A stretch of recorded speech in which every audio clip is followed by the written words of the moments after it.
안녕하세요, 홍수 메이크업 블로그 여러분들. 오늘은요 2023년판 모공 커버 메이크업 영상인데요, 되게 자주 여쭤보시는 게 모공하고 요철 커버에서 내 피부가 좀 매끈해 보였으면 좋겠어요 라는 그런 고민들을 가지신 분들이 꽤 있거든요. 자, 이 영상이요 모공 큰 분들을 위한 영상이냐, 그건 아니에요. 왜냐면 딱 봤을 때 모공이 부각되는 그런 타입들도 있지만 모공이 도드라져 보이지 않아. 그런데 베이스를 얹으면 얹을수록 희한하게 내 모공이라든가 요철, 심지어 주름까지도 이렇게 쫙 부각되는 그런 케이스 분들도 꽤 계시거든요. 두껍거나 부자연스러운 게 아니라 그냥 내가 할 수 있는 선에서 최대한 예쁘게 모공 커버되는 그 선까지 우리가 가도록 노력을 할 거고요. 내가 들어가는 그 유형 안에 있는 설명 잘 숙지해 두시면 굉장히 많이 도움 되실 거예요. 영상 끝까지 따라오세요. 모공 커버나 피부결 예뻐 보이는 데 있어서 첫 번째로 우리가 체크해야 될 건 뭐냐, 내 모공의 밀도라든가요, 크기, 사이즈, 아니면 그런 분포도, 그런 걸 좀 먼저 우리가 거울을 보고 이렇게 좀 분석을 해볼 필요가 있어요. 어떤 분들은 이렇게 딱 쳐다봤을 때 피부가 되게 매끈해 보여. 그런데 자세히 들여다보고 피부 화장을 해보잖아요. 그러면은 모공이 이렇게 도드라지는 분들이 있어요. 참 희한하다. 파운데이션에 쿠션만 바르면 왜 모공하고 요철이 더 부각되냔 말이에요. 내 피부가 더 왜 안 예뻐 보이냐는 거죠. 그런 분들 특징 보면요, 모공 자체가 어디가 도드라지는 게 아니고 그냥 전체적으로 미세하게 모공들이 늘어져서 분포되어 있는 경우예요. 그런 경우에 어떻게 하셔야 되냐면 되게 얇고 촉촉한 제형의 파운데이션이나 쿠션을 쓰셔야 돼요. 그러니까 제형 선택을 잘 하셔야 되는 거예요. 쿠션으로 설명을 한번 드려볼게요. 예를 들어 이쪽은 제가 세미매트를 한번 써볼게요. 이렇게 발랐고, 그리고 반은 이쪽은 글로우 쿠션을 써볼게요. 자세히 한번 이렇게 들여다보시면 여기에 모공 사이, 모공의 느낌, 이쪽에 모공의 느낌, 이렇게 보시면 어떠세요? 저라면은 이쪽을 선택을 할 것 같거든요. 파운데이션도 마찬가지로 생각하면 돼요. 전체적으로 모공이 미세하게나마 이렇게 퍼져 있는 경우에는 그냥 이렇게 글로우한 감의 파운데이션이나 쿠션을 쓰는 게 훨씬 더 모공이나 요철 부각이 덜한 거예요. 자, 두 번째 알려드릴 모공의 타입은 어떤 타입이냐면, 모공하고 요철이 특정 부분 있는 데가 되게 유난히 좀 크기들이 커. 그리고 밀집돼 있어 애들이. 요 타입들이 사실 처음 봤을 때 저 사람 조금 모공이 조금 크네 라고 금방 이렇게 인지가 되는 그런 느낌이거든요. 그래서 아마 이것저것 모공 프라이머 아마 안 써본 게 없을 정도로 많이들 써보셨을 거예요. 근데 모공 프라이머 쓰기도 힘들고요, 시간이 지난 다음에는 되게 많이 뭉침도 심해서 너무 나중에 피부가 지저분해 보이더라고요. 그렇게 좀 호소를 많이들 하세요. 모공 프라이머를 어떻게 쓰면 가장 좋은 모습으로 보기 좋게 쓸 수 있는지 그걸 보여드릴게요. 일단 스킨케어를 먼저 이렇게 정리를 딱 하시고 나서, 모공 프라이머는 저는 오늘 이 제품을 한번 써볼게요. 약간 젤리 타입으로 이렇게 되어 있어서 신기해서 사봤는데 괜찮더라고요. 보셨을 때 양은 이 정도, 요거 충분히 썼을 때 이 정도예요. 이렇게 해서 콧망울 있는 데를 먼저 엄청 얇게 이렇게 입혀준다 생각하시면 돼요. 그리고 아실 거예요, 아마 모공 이렇게 안에다가 쏙쏙 넣은 다음에 남은 애들은 밀려서 나와요. 그래서 최대한 동글동글 굴려서 안에 쏙쏙 들어가고 남는 애들은 밀려 나오게끔. 자, 그리고 나서 이 부분 있죠, 여기 나비존. 자, 여기 역시 그 이외에 모공이 되게 도드라지지 않는 부분 같은 데는 그냥 안 발랐어요. 이 정도로 딱 발라주신 다음에 이 모공 프라이머하고 맞는 그 제형의 파운데이션이나 쿠션을 선택하는 게 굉장히 중요해요. 그래서 모공 프라이머를 쓰시는 경우에는 웬만하면 매트한 제형의 파운데이션이나 쿠션을 쓰시지 않는 게 좋아요. 그걸 쓰게 되면 얘도 매트하게 한 데다가 다시 또 꽤나 매트한 애를 이렇게 되면은 서로 뭉쳐서 약간 끼어 보이기도 하고 나중에 예쁘지 않게 표현이 되는 경우가 있거든요. 그래서 이렇게 하신 다음에 약간 묽은 제형의 또로로로로록 살짝 내려오죠. 이 정도의 묽은감, 세미매트 제형 중에서도 좀 약간은 윤기를 가져가는 그런 걸 선택해 쓰시면 돼요. 저는 지금 아르마니 1.75를 쓸게요. 스파츌러 쓰실 수 있는 분들 쓰셔도 좋고요, 뭐 손가락을 이용하셔도 좋고요, 그냥 퍼프 이용할게요. 저는 요거 안에다가 나 얇게 스며들게 살짝 한 다음에 모공하고 요철이 있는 부분들은 문지르지 않고 이렇게 위에다가 얹어주는 거예요. 일단은 가볍게 얹어줄 거예요. 그냥 이렇게 톡톡톡톡 그냥 얹어주는 거예요. 토끼 같은 경우는 이런 키친타올 있잖아요. 여기다가 얘를 좀 찍어내. 이렇게 찍어낸 다음에 좀 아무것도 안 묻은 상태에서 이미 묻혀진 애로만 정리가 되게끔 이렇게. 모공 프라이머 바르신 경우에는 피부 베이스를 진짜 소량으로 조금씩 살살살살 달래가면서 그 위에다가 메꿔주신다고 생각하시고 화장을 하시면은 훨씬 모공이 매워져 보이고 예뻐 보일 수 있거든요.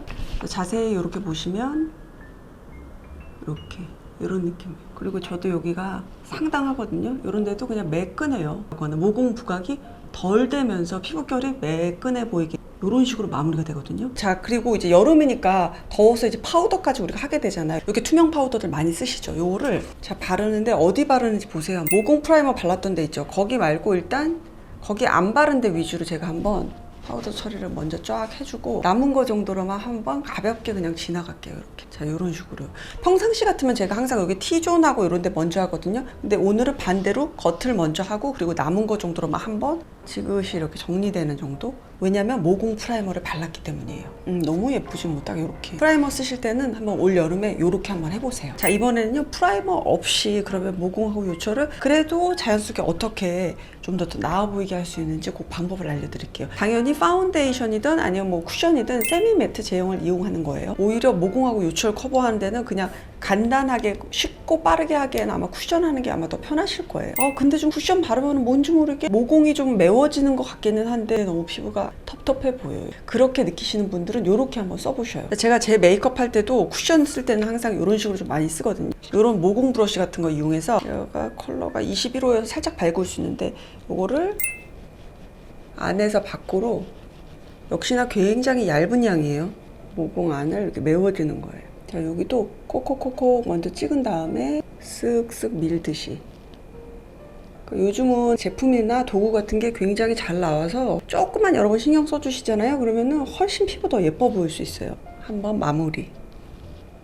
보시면 조금 더 커버해야 되지 않나 그렇게 생각하시는 분도 있을 거예요. 모공이 집중된 부분 있죠. 그런 데만 살짝만 더 두께감 있게 그렇게 해주시고 요런 데는 되게 많이 투명하게 남겨두셔야지 전체적으로 봤을 때 여기는 살짝 메워주면서 두껍지 않게 보일 수 있는 그런 효과를 얻을 수 있는 거예요. 세미매트 제형 쿠션 이용했으면 파우더는 안 써주거나 최소한으로 써주는 게 좋고 요철의 상태, 끼임의 상태 이런 걸 한번 보셔요. 자연스러울 정도로 해서 모공이 메워지고 그러면서도 이렇게 투명하게 이렇게 보이는 거거든요. 프라이머 없는 상태에서 모공하고 요철은 그냥 요 정도로만 해줬을 때 제일 자연스러우면서도 모공을 내가 할 수 있는 선에서는 최대한으로 메우는 그런 방법인 거예요. 자, 그리고 모공 커버에 있어서 되게 여러분들이 잊지 말아야 될 게 두 가지가 있거든요. 하나는요 파운데이션의 쿠션의 컬러 있죠. 그거 조금 되게 화사하게 많이 가시는 분들 있죠. 그런 분들은 아무래도 더 모공 부각이 더 될 가능성이 있고요. 특히나 프라이머 쓰신 분들 있죠. 그런 분들이 왜 중간중간에 건조하니까 미스트 쓰잖아요. 그러잖아요. 프라이머하고 미스트하고 나중에 만나면은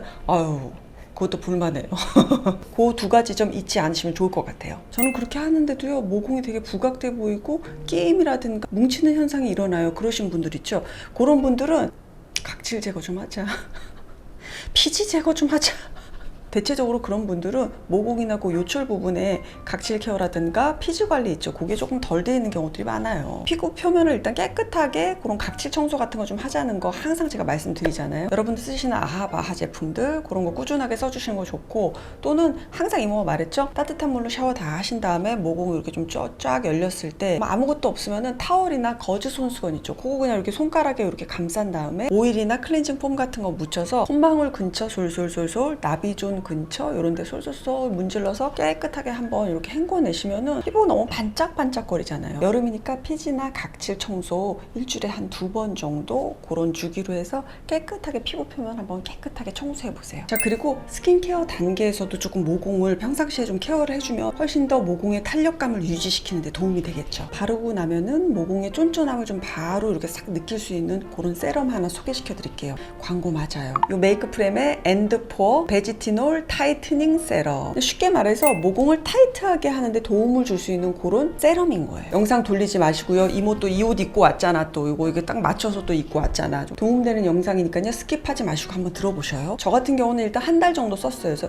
여름 시작하기 전부터 이렇게 썼었거든요. 아침, 저녁 이렇게 편안하게 그 세럼 바르는 단계 있죠. 거기에서 요 모공 기능이 강화된 요 제품을 쏙 집어넣어서 모공을 케어하면서 그렇게 여름을 나실 수 있는 거예요. 딱 바르시잖아요. 그러면 딱 바르자마자 기분이 샥 좋아지면서 모공이 분포되어 있는 그 근처 있죠. 거기가 이렇게 쫀쫀해지고 조금 이렇게 타이트해지는 느낌? 그런 느낌 되게 미세하게나마 딱 받을 수 있거든요. 아, 메이크업 프레임 역시 기본기가 탄탄한 그런 제품 잘 만들지, 그런 생각이 들었고요. 사실 그 모공 관련 제품들은 아마 많이들 써보셔서 아실 거예요. 되게 애매한 부분들이 많아서 이거 하면 모공 확실히 조금 되게 좋아요 라고 이렇게 막 추천을 막 해드리기가 되게 쉽지는 않아요. 이 모공 세럼은 바를 때 그런 기분감, 그리고 피부가 좀 이렇게 찹찹 타이트하게 느껴지는 그 느낌, 그거를 받을 수 있었던 점이 저는 굉장히 되게 좋았거든요. 제형 보여드릴게요. 이렇게 보시면 또로로로로로 수분 세럼 같아요. 이렇게 바르고 나면 되게 가볍고요, 산뜻하고 피부가 촉촉함을 느껴요. 촉촉하게 보이는 게 아니고. 간혹 그 모공 관련 제품 중에서 보면 끈끈이 제형 같은 거는 피부 베이스하고 호환도 그렇고 조금 개인적으로 선호하게 되지는 않더라고요. 요거는 그냥 산뜻한 느낌으로 마무리가 돼서 오히려 그 점이 저는 더 이렇게 굉장히 좋았어요. 윤기는 살리면서 이렇게 그냥 딱 매끈? 요거의 별명은 모공 끝장 세럼. 어우, 너무 강렬해 이름. 10가지의 모공을 케어를 한다 그러는데 그런 모공에 관한 많은 문제들을 케어하는 데 도움을 주는 그런 세럼이에요. 화장하기 전에 기본적으로 토너하고 모이스처라이저 바르시고, 그리고 나서 요거를 그 위에다가 편안하게 그냥 부드럽게 그렇게 발라주시고요. 그러고 있으면 쫙 흡수가 돼요. 그러면서 피부가 미세하게 이렇게 되게 쫀쫀해진다, 그냥 싹 이렇게 펌해지는 그런 느낌이 들어요. 그 상태에서 이제 선크림이나 피부 베이스 들어가시면 돼요. 그리고 웬만한 제품하고 역시나 호환 굉장히 잘 돼서 너무 거기서는 안심할 수 있고요. 그럼 어떤 성분이 들어있느냐, 모공을 자극 없이 탄탄하게 끌어올려주는 베지티놀이라고 하는 그 성분을 여기에 함유하고 있는 거예요. 민감성 피부 테스트 완료했다 그래요. 그래서 모든 피부에 적용이 쫙 되도록 그렇게 딱 만든 그런 세럼이에요. 모공 케어를 신경 많이 쓰시는 분들은 꾸준하게 쓰시면서 같이 가야 될 그런 세럼이고, 화장 전에도 쓰기 좋은 그런 모공 세럼이었어요. 그리고 저는 이 제품 제일 좋은 게 호들갑스럽지가 않아. 딱 점잖게 필요한 기능을 정확하게 딱 해주는 그냥 그런 느낌의 모공 세럼이었어요. 이 세럼을 바르고 난 후에 피부 베이스 한 모습하고, 그리고 없이 그냥 피부 베이스 한 모습, 미세하게나마 그 차이가 있어요. 모공이나 요철, 주름 부각 같은 거 있죠? 그런 거 한번 비교 한번 해보시면은 모공이 자연스럽게 커버될 수 있구나 느끼실 수 있고요. 모공 신경 쓰이시는 분들은 올리브영에서 하는 특별한 행사로 만나보실 수 있는데 더보기란 한번 확인해보세요. 자세한 정보는 거기다가 넣어놓을게요. 홍시님들, 오늘 영상 여기까지고요. 날이 더워서 화장하고 다니기 좀 만만치는 않으실 텐데 딱 필요한 요소에 포인트 되게끔, 그리고 내가 가진 단점만 딱 살짝만 커버하고 그렇게 하고 예쁘게 여름 나도록 해요. 다음 시간에 만날게요, 여러분. 안녕.